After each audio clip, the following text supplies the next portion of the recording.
great idea. Welcome to the Weirdo Watchlist Podcast, the podcast that's slightly off, where we talk about movies that we have seen and movies we want to discuss from the Weirdo Watchlist. I am your host, Mikey. That is your host, Sam. How are you doing, Hello. I'm doing well. How are you? Sam? I'm also doing well. I'm still a little flummed up. I didn't get it all out before I hit the record button, but I'll power through it. If some of the premium coughs could cost people money, so if you want to check out our Patreon, no, it's kidding. We don't have one of those yet. Do you do anybody on Patreon? Do you give anybody money on Patreon? No, I thought about it a couple of times, but that's like then I have to like go out of my way for that exclusive content. Yeah. And I've never felt like I've personally missed out. I mean, I absolutely get like the support the favorite creators, and sometimes that exclusive stuff is pretty cool, and I wish I could get in on it, but truly, like, there's one that I do, and it's Deep Focus Lens. I think I've mentioned her YouTube channel before, but movie reviews, one of the best. And actually, that's the only person that I support on Patreon, and it's to get into this Discord server where a bunch of movie nerds are hanging out. So just yesterday I asked, hey, looking for weirdo, recommendations, and I've been getting some that way. So kind of chasing out the other communities, seeing what other people are watching and shit like that. So interesting. Yeah, fuck yeah. Nobody warned me about. I said, oh, I'm gonna be watching 120 Days of Sodom, and nobody warned me. So we'll get into that here at the end of the episode. We'll talk about that here in a little bit. I was an innocent boy back then. Yeah, 2 days ago. But no, it's been a good couple weeks for weirdo movies. I think one I want to talk about real bad with you. I hope you've seen it. Have you seen the drama? I have not seen the drama yet. I haven't gotten to that yet. Do you know the spoiler? The big what it's about, basically? No, I haven't had that spoiled for me yet, and but I know my wife has, but she has kept it from me because, I told her I don't know anything about it other than it's like a wedding that goes wrong, basically. Basically, yeah. I liked it a lot. I'll just say that. I won't say really anything about the movie, but it slaps, and it's not like because it's shocking or anything, there's a big reveal or whatever. Everybody's, that's what everybody talks about, but that's not the reason the movie's so good. The movie's just really good on its own. It's a fun ride. I watched it with in a theater with one other person in the whole theater, and I asked her when I was walking out. She was probably like 50 years old, I'm just gonna guess. And she's like, her one gripe was that they did editing where it was confusing. The timeline was confusing. You didn't know when the past was, when the future was, and I'm like, I didn't think it was that difficult. That was your gripe? She's like, it was okay. It was confusing. I never knew what time it was. I'm like, you know how flashbacks work? Come on. Just look at the haircut Zendaya has. That's how you do it in Challengers. Yeah, there you go. Oh, I need to see that. Challengers is so fucking good. That's another one with a lot of flashbacks, huh? It's like a horny time. Yeah, it's less about the way I've described it. People do expect the threesome to be the main going point, but it's really about tennis and how tennis is actually the sex they have instead of them just having sex. Tennis was the sex we had along the way. Exactly, yeah. Beautiful. Cool. I want to see that. But the drama. I want you to see it because that'd be an interesting one. I mean, I think every YouTuber out there had talked about it. If they talk about movies, they talked about the drama because it's easy to talk about. So. Yeah, I've seen the guy's other movie, Dream Scenario with Nick Cage. I saw that one. Out, so.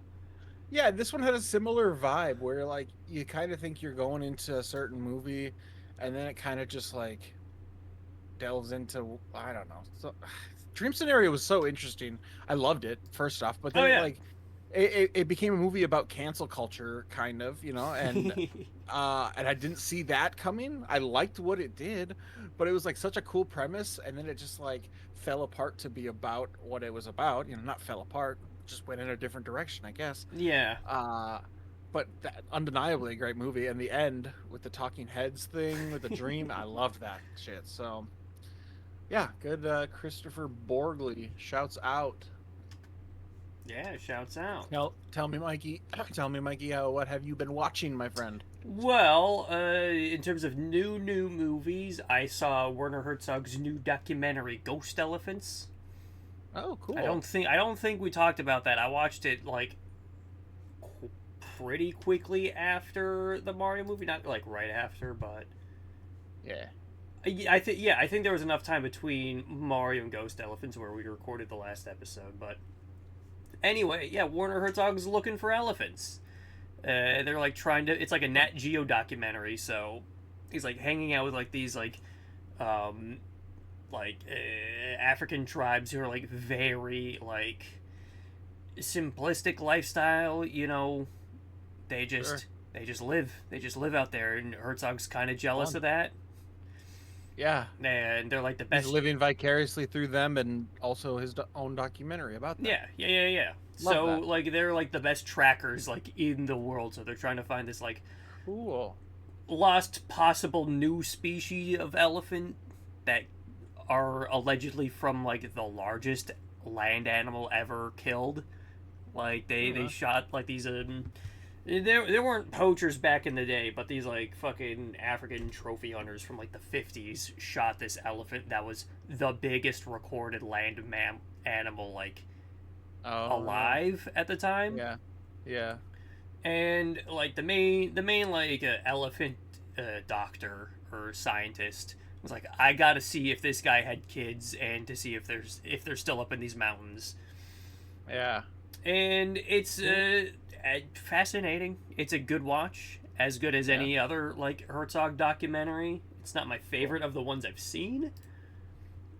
Sounds like right up his alley. Yeah, but like it's Herzog doing his usual Herzog thing, where he is just commentating about the state of the world and wanting to like hoping to see even if these elephants are out there.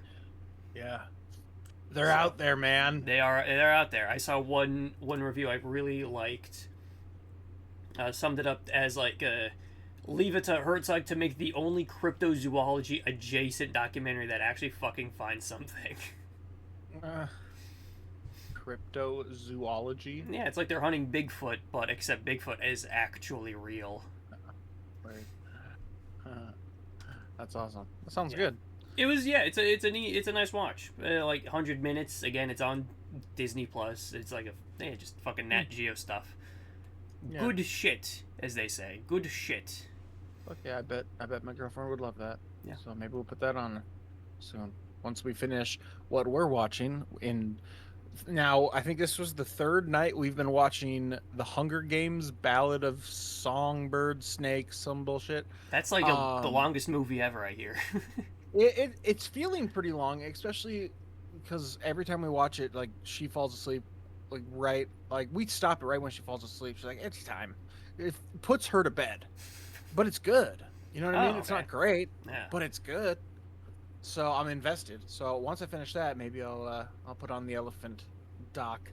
Yeah, that'd be sick.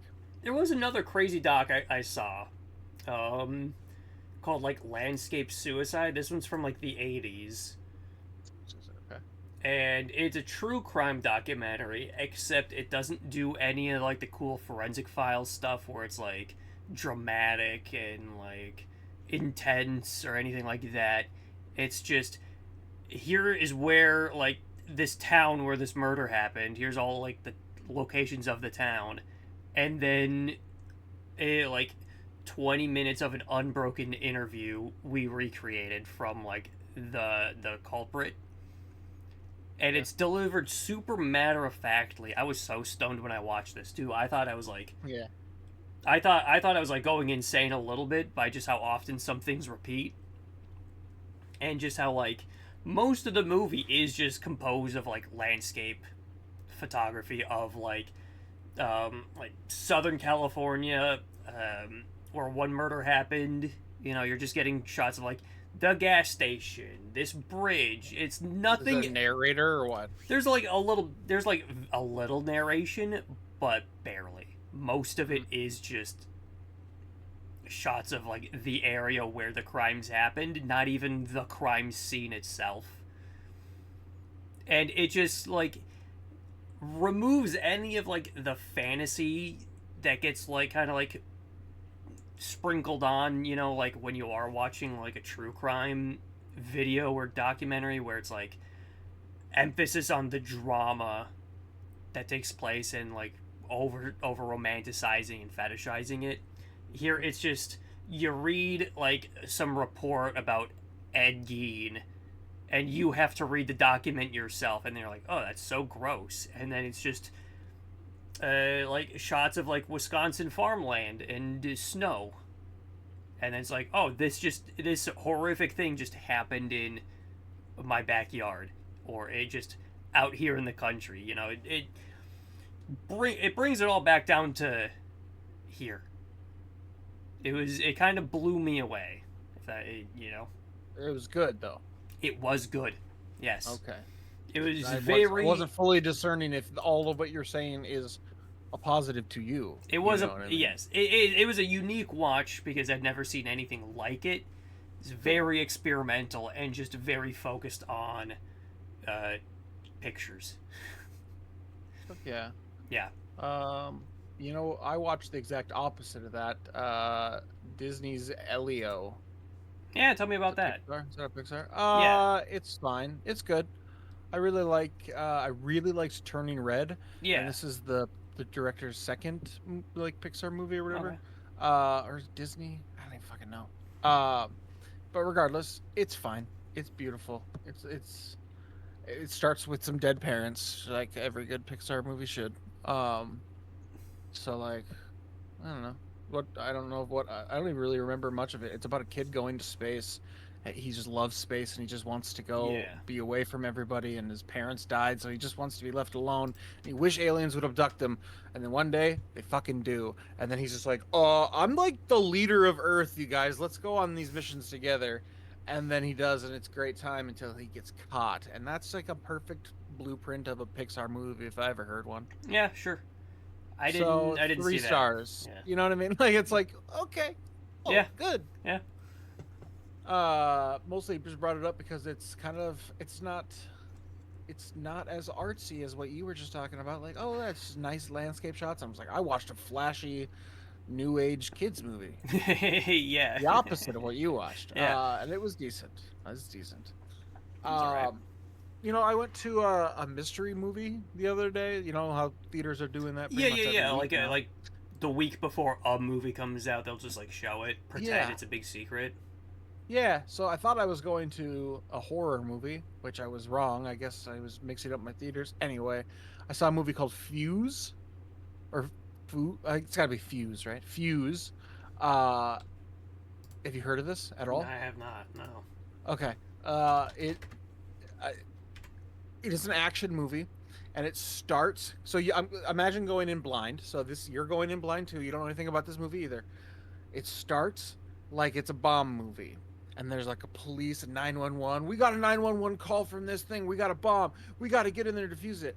Then it starts to like reveal in its cracks. And it's like, no, it's actually a heist movie.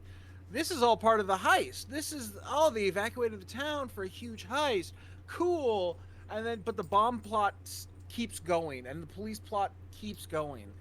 And then the movie tries to like, after like the heist part is done, there's a half a movie left still. It tries to connect all three of those plot lines together in some weird, like, drama-filled backstabbing galore, like, oh, you never knew that these guys actually knew each other from Afghanistan type bullshit. And it's like kind of, it's not hard to follow, but it's stupid as fuck. And it's just like really like handsome dudes taking their shirts off for like 2 hours. All the good reviews I saw of this movie were just about that. And then the last fucking 10 minutes of the movie, like, do this random, like, hey, here's a little backstory, like a prequel almost. And then it just, like, fucking shits on the rest of the movie, and it does this, like, weird ending that's like, why? Like, oh, look, they knew each other back then. Oh, surprise. And it was just like, what the fuck was that? And it just leaves a really bad taste in your mouth. So that was my experience. 2 out of 10, 3 out of 10, maybe. Okay, I did one of those mystery movies too, like last year. I forgot what we thought it was going to be.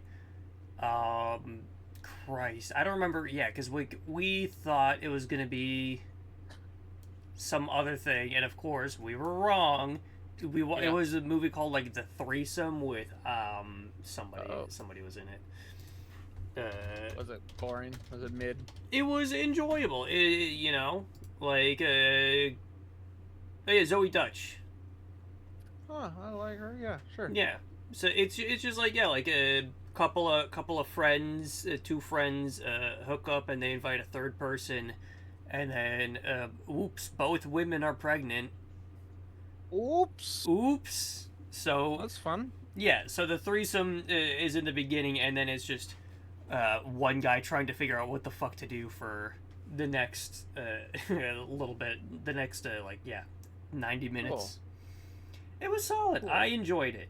It was very. I think I'm gonna go to more of those mystery movies.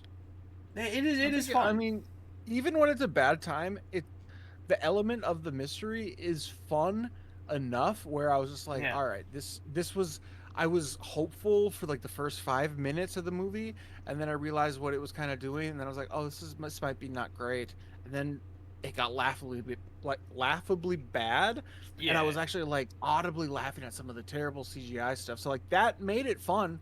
And if I would have went in knowing what this movie was or anything like that, I probably wouldn't have had that same experience. You probably would never have seen the movie if you knew what it was. True. I'm looking at the poster right now, and you're right, because goddamn no, I don't. It looks bad. Yeah. Fun though. Fun. I had fun, and that's all that matters. All that matters. What else you been watching? You watching anything else? Yeah, I watched Speed Racer. They put that shit back in IMAX. How was that? It was fantastic. It was crazy. Did you see it in IMAX? Yeah. Okay. Yeah, so it's cool. I don't think I've mentioned on the podcast, but Speed Racer is kind of my favorite movie of all time. Yeah. It's definitely fucking up there. It has been for since I rediscovered it before Letterboxd. I remember watching it a lot as a kid and being like, oh my god, because I'm a dumb kid. But rewatching it as an adult for the first time, like this would have been like 10 years ago, I think. Yeah. I was just blown. I was like, oh no, this movie's actually still fucking fantastic. Yeah. So getting to see it in IMAX was absolutely a fucking treat. Took the wife to see it. My brother showed up and his friend. Nice. They didn't sit next to us, so that was a plus. That was a positive. Didn't have to sit next to him. But I will say, movie's still great. That doesn't need to be said. I don't need to dive into that. AMC needs to get their shit together about their fucking ads, because trailers didn't start until like 8 minutes after 7. Movie start time is at 7. Yeah, movies starts at 7, and then there's still just a bunch of like pre-roll ads and AMC ads until like 8 minutes after. Then it's finally the first trailer. Yeah. Which was for the Michael Jackson movie, which my wife is very excited about. And after the trailer was done, some guy sitting directly in front of me just went, hee hee, and then everybody started laughing, and my wife shot the guy like the dirtiest look I've ever seen. Oh wow!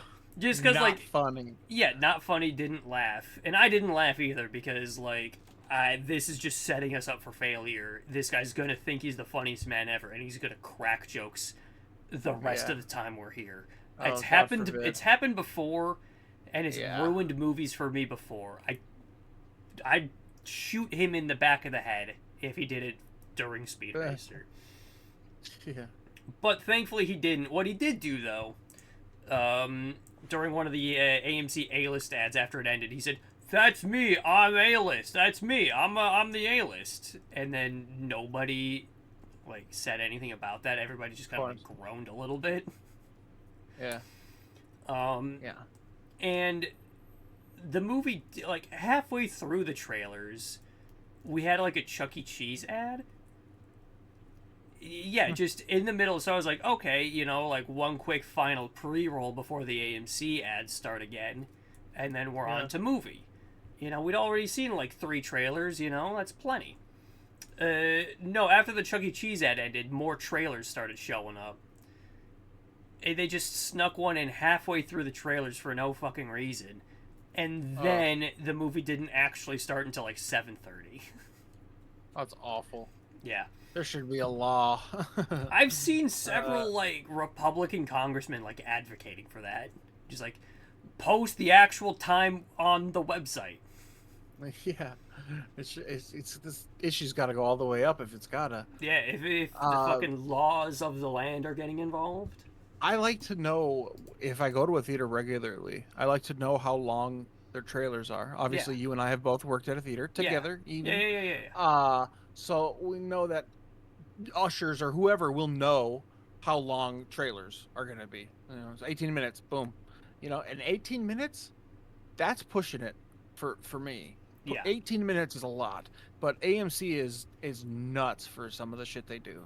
Half hour's crazy. Yeah. What the Imagine Theater chain does, right? Mm-hmm. They do 15 minutes, and that's the max. They promote that in like. That's good. Yeah, I think it's stupid where they make this announcement. They do it at the final one before the movie actually starts, where like they got like this fucking Muppet. I hate the Muppet. The Muppet sucks. Yep. I started going to Imagine recently. Yeah. So I know exactly what you're talking about. That was where the Fuse Mystery Imagine Rogers. Okay, yeah. There. But yeah, so they'll play that, and then it's like that's when they tell you like Imagine previews are never longer than 15 minutes. You still have time to get your popcorn. It's like, no, we don't anymore. Not anymore, actually. Yeah. This is the last one. The movie starts after this. Put that one to the front. Yeah, no kidding. I like that theaters because it's a little expensive, but I like it. I like what they're showing. I like that they're doing kind of some fun series and stuff. Yeah. I'm not allowed to say anything negative because that's the theater chain my wife works at, but I have nothing bad to say anyway. They have a new IMAX at their Lakeville theater. Sick. Yeah. Yeah. Fuck yeah. Love that. I can only say that I want more of what they're doing, like fucking playing random movies. It's more and more. It's happening more and more. Like theaters are getting wiser to like what theaters should kind of be, sort of. A little bit. They're smaller chains. I wouldn't say Imagine small by any means, but it's definitely like than AMC. Are gonna have to do things different than AMC because fucking the way AMC is doing, it's not gonna be sustainable. Yeah. Fucking their ads. Anyway. Anyway. Yeah. One thing I like about like the Imagine is just how often they will show like classic movies for no reason. I know they have like that flashback cinema run, which our theater used to have a lot. And then they'll just show other bullshit. Yeah, just to get it out there. I think studios are also realizing that too. I mean, like with Speed Racer back in IMAX, and then Jerry Maguire was just back in theaters for like an anniversary. Yeah, right. There's the theater chains and like studios are starting to realize, people actually kind of like seeing just anything. Doesn't have to be new or flashy. Yeah. As long as whatever. Yeah, as long as they don't have to fight Mario for it. Fart Mario. They did Fight Club in 4K yesterday, and I missed it. But that's okay. Yeah. I've seen it a million times. I've only seen it the once. I've been thinking about rewatching it, see if it still is like. See if it'll still like appease to my masculine urges, Doesn't do that for me, really. But god damn, is it a perfect movie? I can't imagine like hating it. Bob's got bitch tits, bro. God, I love that movie. Should we move on to? Do you have any other movies you want to talk about? That was really it. I got through the ones I want to mention. That is exactly it, yeah. Beautiful. So to continue with the episode, we will now transition seamlessly, without any notice, to the main topic of the episode. Last time, rip it off like a band-aid. Ouchie. yeah, ouchie Fauci. Last time you proposed we watch Salo or the 120 Days of Sodom, the ever controversial, ever infamous movie that is perfect family fun. What did you think of Salo? So I just watched it. It took me like three goes. When I picked the movie, I didn't know it was as depraved as it is. I kind of maybe knew in the back of my head because it was like on lists with Martyrs and we watched that, but like I didn't really know what I was doing when I made the pick. Okay. What did I think about the movie? I don't love it. I don't think I'll ever watch it again. What I'm interested in is the why, and the why is it well made? And why is it beloved? Why is it on Criterion? Why so many people love it? I can see some of it. I'm just digesting the movie now. I mean, truly finished it right before we came into this podcast. So forgive me for just having most of this just be off the cuff reactions that are going to be mostly sour-faced, like, oh my fucking lord. I mean, I watched this movie yesterday, right? And I'm still kind of feeling that way. I had a better idea than you about what the movie was going to contain, and it was like a lot of like freak shit, a lot of like you see the main poster and you see like 120 Days of Sodom. It's like, oh, we're in for sexual torture, just to put it as lightly but bluntly as possible. And again, like seeing it with Martyrs and all the like the controversial movie lists, Mm-hmm. But I didn't expect poop. A lot of it. A lot of poop. A whole section dedicated to poop. But it's really interesting. So obviously, like, I hated the experience of watching it, and like I'm trying to, and while I was watching it, trying to discern, like, I know that this is revered at somewhat.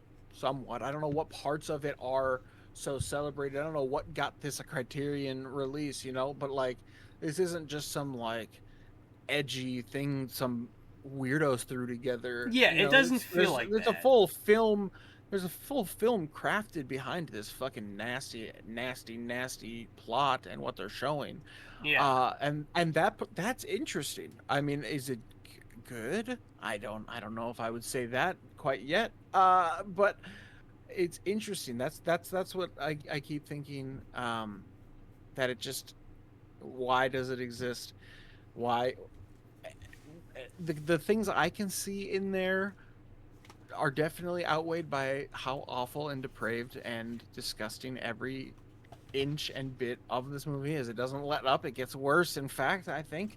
And like I was waiting for maybe like something to tie it all together, to be like, this is kind of why that people like it. You know what I mean? Like, why it's loved. But that never came. In fact, like maybe went away a little bit towards the very end.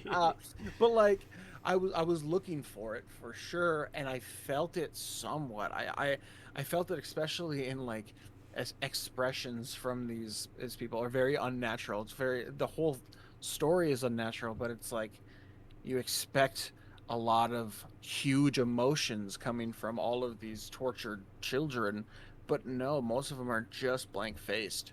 And like that, there was something in that was like really interesting. But most of it is just people eating poop and raping kids. I shouldn't say that out loud. Assaulting children. Let's just say it better. I mean, I don't think I like that. There's really no sugarcoating a movie like this. I mean, like it is. What we're saying is what is happening. Mm-hmm. Of course, like what grabbed me the most was like there like moments like in the beginning when they are like they have these kids like first rounded up and they bring in like one of the like aristocratic ladies who's like regaling her own tales of sexual abuse as if it is like, this is my first day on the job, I jerked this guy off and he came on me, and she's telling it with such like bravado and like Yeah. like she's like longing for those days again. And like they say like, we're gonna tell these stories so we can get aroused. They say that in the movie, and like that is still like the point of her telling these stories, but it also feels like it's like conditioning the kids, like, I went through the same thing we're about to do to you, and look where I am. I'm enjoying it, sort of like grooming is what that is. Right, and some of that was almost interesting, seeing like some of the captured children almost buy into it almost. Oh yeah, there's a few of them that do like, totally fall into it. I'm not gonna say like are into it, because these are still kids. These are like, and they're being fucking groomed into it. But yeah, right. But you do get so many like other reactions again, like when like they grab the kid and pull him into the other room. Some of them are just like every time it's insane. Especially in like a post Epstein world, like it was like, oh, this is fucked. Yeah, it's like this didn't just like come out of somebody's brain. Like this happened, some version of this is real and was real and probably unfortunately is still real on islands owned by elite people. But like, that's the weird thing. Like somebody didn't just make this shit up. Like it's holding a mirror to shit that we can see happening. So like we could see this being real, a real horror house run by elites. I said horror house, not horror house, by the way. But good distinction to make there. I gotta clear the air here. But like I can see this being real with some like weirdo elites like Elon Musk, and I'm gonna get fucking, our podcast is gonna get shot down right now. It's gonna get listen. We don't post this on X. That's taken fine. out. Yeah, X, the everything app. You'll never find us on YouTube and Spotify. Well, anyway, so like that. I mean that is interesting in itself. Seeing like a mirror to like, this is depraved, but like this shit can happen. But still don't really want to see it. I don't know. Yeah, I'm still grappling with like, I don't think there's enough artistic value here to make worth watching. The watch was not worth it, I don't think, for me. I kind of just wish I didn't.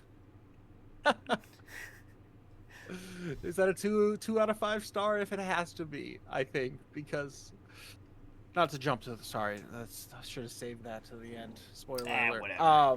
Whatever. Honestly, I'm still thinking about it. I haven't even decided. Maybe that was just deciding out loud with my mouth. But it's I don't want to watch it. I don't want to watch it. I was like, and like, I was thinking about it last night too when I was watching it, and just like the hours following, like there's no like any like actual like reason to just pick this movie up and watch it just on a whim. Who like decides to watch this movie on a whim? The only people who do still choose to watch this are either doing it for something like, say, a podcast, or just like because they see the online chatter and reputation. It's not just like, you're scrolling Tubi and you see like, oh, Salo or the 120 Days of Sodom. Let's see what this is about. There's nobody doing that with this movie. Yeah, this is a one-time watch, I feel like, for probably most. Yeah. No, I mean, most at least semi-normal people. I mean, there's movies, obviously we're going to share this opinion, but there's movies like Climax that are fucked up and so rewatchable. Oh, yeah. But, like, this is a different level of, like, it's fucked up because I don't want to be seeing things like that, and it's showing it. And it's showing it all. I don't need it. I don't want it. I don't need to see it again. I can't imagine putting that in. Just grabbing that, like sitting at home, like, God, it's gonna kill time. I need a couple hours. Yeah.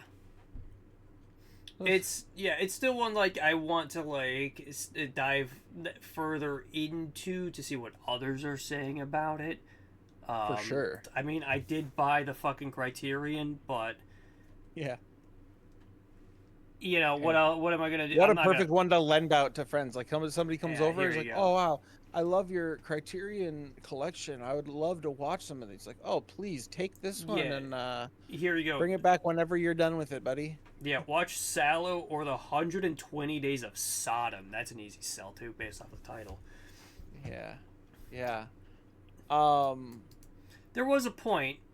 I do want to like talk like about like the movie instead of just like us feeling gross about the movie, but we're gonna be feeling gross here in a second because it's when the movie makes its transition from you just being confronted with like acts of like sexual abuse where it's just like, you know, grown men like making these like kids and teenagers like fucking touch their dicks or whatever. Or you almost start becoming like not like numb to it, but like you've seen it. You think you've seen it all, yeah. and that's when they bring them out on dog leashes and they're all on fours eating dog food, and they're like, okay, we've gone up a step, but can't get worse than this, right? And then that's when they do the poop stuff. The poop. There's a lot of poop stuff. The a lot poop, more than I expected. Yeah, I was watching it. Didn't stop. It didn't stop. Like, it was scene after scene after scene. Like, and it persists through the rest of the movie too. Like, yeah, even through to the ending. Like, through to the end when like, yeah, they like make him like fucking piss on like the aristocrats, you know. And they're like, they're feeding each other shit. Everybody's eating shit. It's not just like the abused kids who are eating shit. It's also like the adults. They're really into it. They're like, you guys gotta take the stinkiest shits. And, you know, like the stinkier, the tastier. And I'm like, at one point, does this just become a little too over the top? Because of how into just eating scat everybody is right now. Yeah. Like wanting to make out with horrible odor on their breath. You know? Like shit like that. Like, it's just like gag-inducing shit the whole time. Yeah. I'm glad I didn't watch the movie stoned, because usually I will. But for foreign movies, it took me 3 times. I was stoned every time I tried. I watched it in three segments, and none of them were better than the. You know. Yeah, it's like if I'm like high, I can't watch anything. I struggle to watch foreign movies while I'm high. I just can't keep up with the subtitles sometimes. Yeah.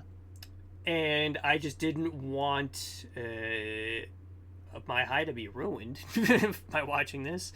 You know, like when we watched Martyrs, I like kept the pen to the side on that one too, because like I'm gonna watch something fucked up. I don't want to just feel like even worse than I am gonna feel. Yeah. This was worse.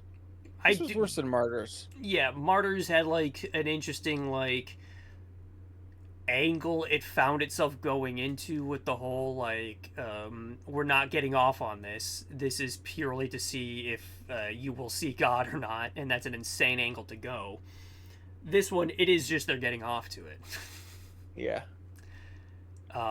It's just what is it? Just like fascist Nazis? I mean, who are these? It's fascist Italy, so it is like that, so like Nazi regime. Is the movie just anti-fascist, like making fun of?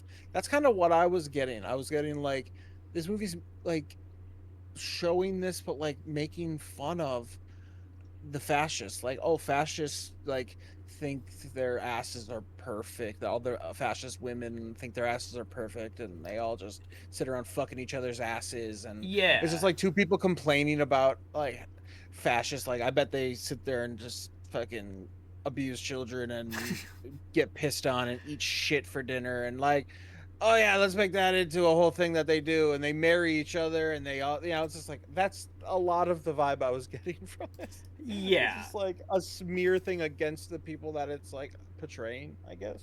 I don't know, man.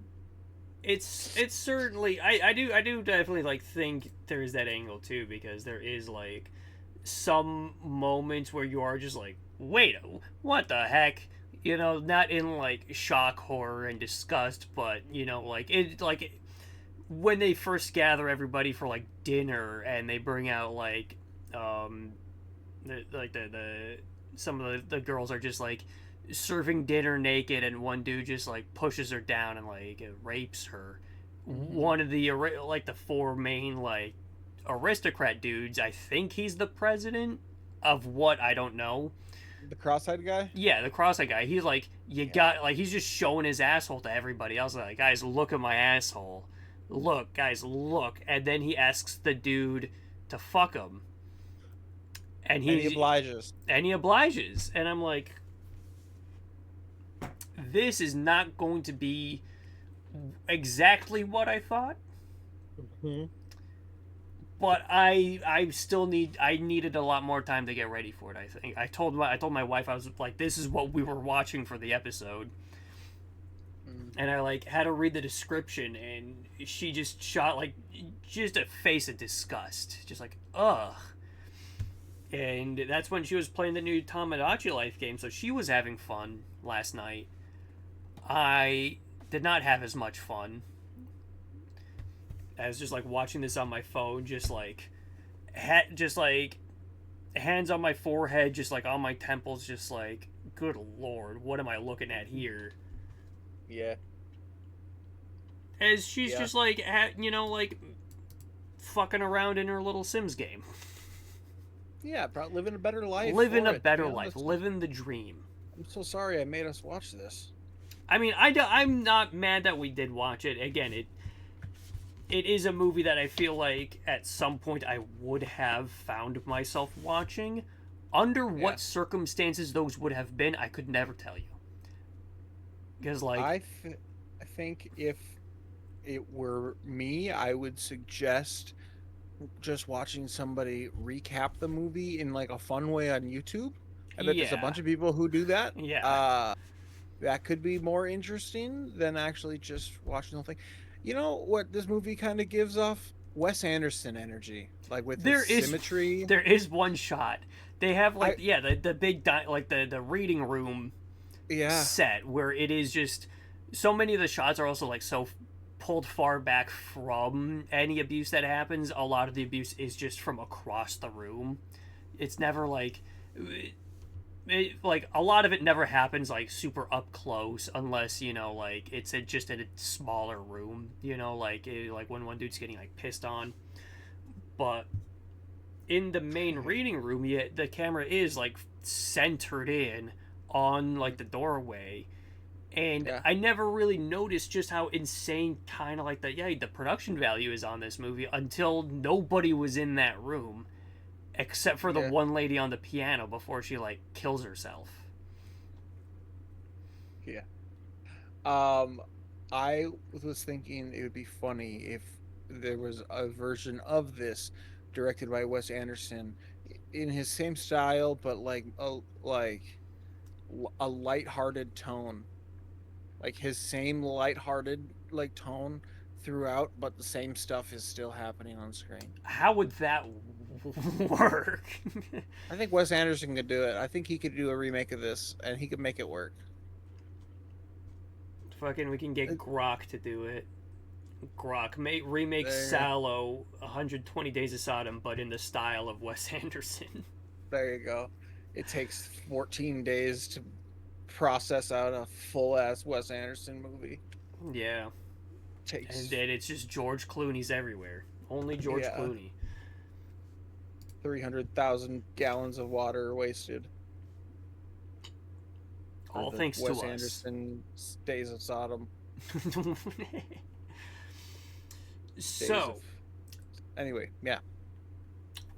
It's I'm not, I don't want to say I'm glad I watched it, but I am glad it's out of the way for me. me. Yeah. Because it always appears on so many, like, like fucked up movie lists. It's always like, I've always had that curiosity to it, like, Yeah. but just never, like, the bravery to pull that trigger until now, having to talk about it for the podcast. And don't know when an opportunity to watch this would arise, because, like, the Trilon's not going to show this. Maybe they would for Blake Week, but then again, am I really about to watch this movie in a room full of strangers? I don't think so. It is a very difficult movie to just pick up and watch for any fucking reason, but I don't regret it. There is something going on here that I would like to further investigate, without rewatching it, preferably. But I am glad that we did get to watch it and talk about it. This is I feel like this is a very good conversation to have. Yeah, I think, I hope I'm not a worse person now for it. I don't know if I'm a better person for it, but No, it's definitely, I've now yeah. watched it. It's definitely a weird movie to just bring up in conversation. Like, what have you been watching? Like, my fucking grandma calls me up and is like, "What have you been watching?" It's like, "Oh, I watched Salo in the 120 Days of Sodom." She's gonna fucking, like, that phone call will kill her if I tell her about this movie. Like, she doesn't want to hear about that. If anybody asks me the last movie I watched, I ain't saying this. All right, I'm not doing it. Yeah, I'll tell, like, some of my movie coworkers about Hunger it. Games. It is. Speed Racer. It is. Yeah, shit. Well, I don't have honestly much else to say. I mean, I literally, what else is there to say? I'm sure there is. That's the crazy thing, is that I'm interested to hear what people are saying, but after just digesting this movie just now, like, half of it leaves me speechless. Half of it, I have nothing to say except for what the fuck or you, and to try to find some artistic undertone in that. Like, Yeah, it's even... really is a hard movie to talk about, because it does just leave you feeling like gross and you need a shower, and to, like, fucking watch something happy. Yeah. I wanted to, like, we can transition to what my next pick is for the next episode. Sure, yeah. But first we gotta do, like, scores and does it belong and whatnot. But yeah, you already said 2 out of 5. 2 out of 5 is what I'm going with. I think that's maybe generous. So. Going 3.5 out of 5, because I do see what's going on here, as much as I do hate looking at it. Yeah. And it's not like I hate, like, you hate watching it, but again, it's not like a movie I actively, like, would hate, like, fucking, like an actually bad movie. Again, yeah. There is craft behind the camera here. There is thematically something else going on that I still need to get to the bottom of. But that's for me to figure out later. Yeah. Does it belong on the Weirdo Watch List? Yeah. I think if you have any reason to watch this movie that automatically, like, puts you on a watch list. Yeah, true. So, like, true. This being a movie anybody would talk about, just for any context, is weird enough. Yeah, I think you're right. I think the movie alone, if it wasn't what it is, like, in its popularity and its, like, zeitgeist in the world or whatever, if it wasn't for that, this movie might not be weird. It's just gross and shocking. But it is weird that there is some art behind it. There's things people are loving in this. So for that, I think, yeah, it definitely belongs on the list. Leave it on the list.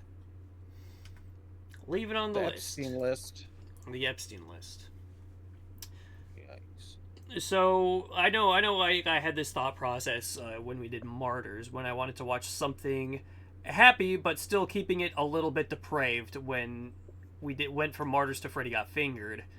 So now we're going to go from Salo back to Freddy Got Fingered. I'm just kidding. That's a joke. Classic comedy. No, but I am keeping it in the the room of depravity, but in a less. I don't know if I want to say less shocking, but less fucked up in a gross, kiddly, rapey kind of way. So, yeah, it's a crazy sentence right there. Yeah, no human has ever said that before. So the next movie we watch for the next episode is John Waters' Pink Flamingos. Oh, sure. I've watched the first 10 minutes of that. It's easy to find online. That's a beautiful thing. Is it? Because I made that mistake. I picked this movie like a couple hours ago. I was like going back and forth if I wanted to like stick with this or find something else, but this one just kept popping up to me.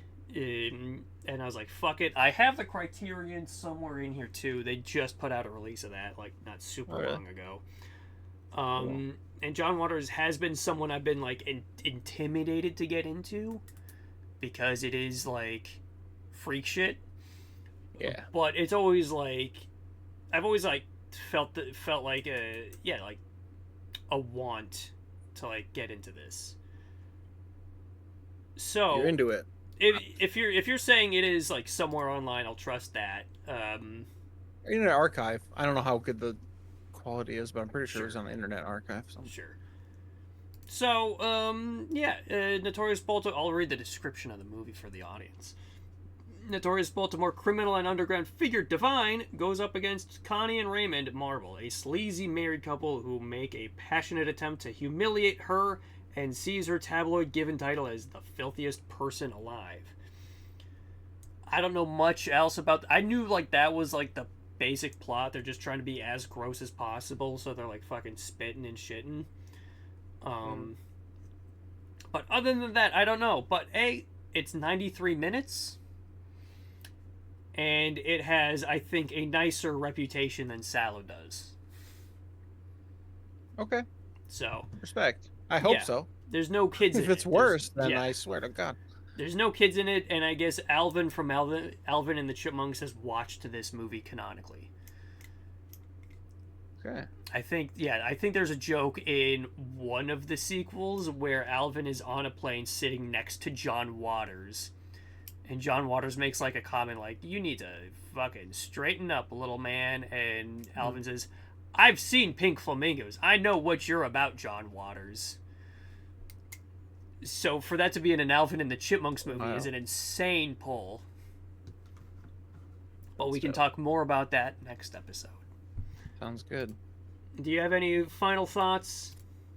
No, sir. None from me. None for you. All right, then.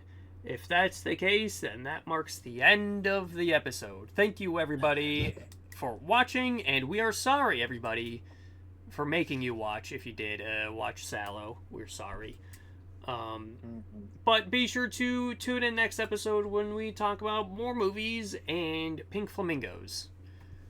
Be sure to rate, like, comment, and subscribe on the YouTubes and Spotifys, and we'll see you next time. Goodbye.